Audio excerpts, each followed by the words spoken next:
At the beginning was the Word, and the Word was with God, and the Word was God.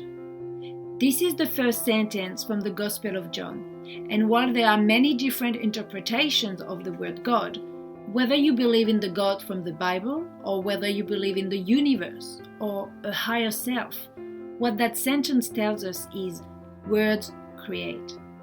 Our language shapes our reality, and it does that in two different ways. First, it shapes the way we perceive reality. For example, you may have heard of Lera Boroditsky's TED Talk about the way German and Spanish speakers describe bridges totally differently. This realization came from an experiment done with German and Spanish speakers who were also proficient in English. Both sides were asked to use 3 adjectives to describe a generic bridge. The German speakers used words like beautiful, elegant, pretty. The Spanish speakers described it as strong and sturdy and big. You see, in German, the word bridge is feminine, whereas in Spanish, it is a masculine word. On the other hand, the word key is the opposite. It is a masculine word for the German, and they use words like hard, heavy, or metal to describe it. And the Spanish speakers, for whom the word key is a feminine word, chose intricate, lovely, or little. Language influences our reality to the point that if we can't language something, we can't see it. Take the word blue, for example. In 2006, Jules Davidoff, a psychologist from Goldsmiths University in London, published a compelling study about the relationship between language and reality. Davidoff and his team worked with a Namibian tribe called the Himba. In the Himba language, there isn't a word for blue, but they have many words to describe all different shades of green. In the first part of the experiment, the Himba were shown squares placed in a circular pattern. All the squares are the same shade of green except for one that is blue, an obvious blue that all of us could see. But none of the Himba were able to see the different color or to even pinpoint that one of the squares wasn't the same color as the others.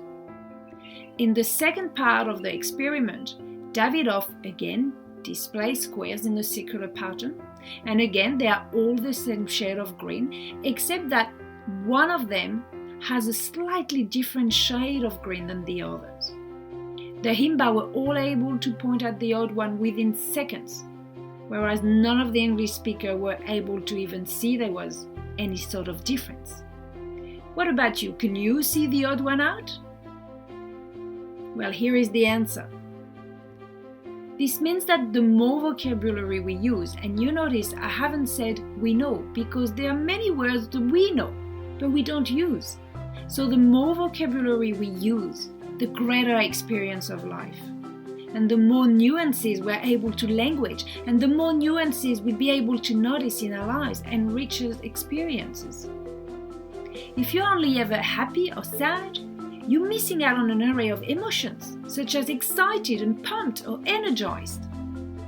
So this is how language impacts the way we perceive reality, but it also directly creates our reality. Take this example from Simon Sinek. He describes how during the London Olympics, he noticed all the journalists asking the same question to the athletes. Were you nervous? Or are you nervous? Depending on when they asked. And every single athlete always responding the same way. No, I'm excited. Or I was excited. The body stimulus are the same, both for nervousness and excitement. First your heart races, then you see an image of your future, and your hands get clammy. The athletes are deciding that this stimulus means they're excited. So Sinek decided to try it for himself. And as he was sitting in an airplane, some turbulences started really making the plane shake. So he grabbed the armrest and realized he was being quite nervous. And he told himself, "Isn't that exciting?" And in that moment, suddenly, he was totally fine. Psychologists have found that our subconscious mind interprets what it hears very literally, which means the words we use to talk and think create our reality. So when you use negative language to talk about ourselves or our environment, we create that reality for ourselves. Quite simply, words, whether spoken or thought, create a feeling in our body. That feeling is picked up by our brain, which generates more of the same type of thoughts to maintain the feeling we are experiencing. In turn, that feeling influences how we act through our body language or through a direct action we may take. Now, this is the end of the communication for our end, but every communication gets a feedback loop. And for us, in that case, the feedback comes from our environment and the results that we are getting. We also possess in our brains a specific bundle of nerves called RAS, which stands for Reticular Activation System. And one of their jobs is to filter out anything that we are not focusing on and to let through information that matters to us. So how do we tell our brain what matters? We think. We think about it, and the words we use to think about it will determine the direction of our focus.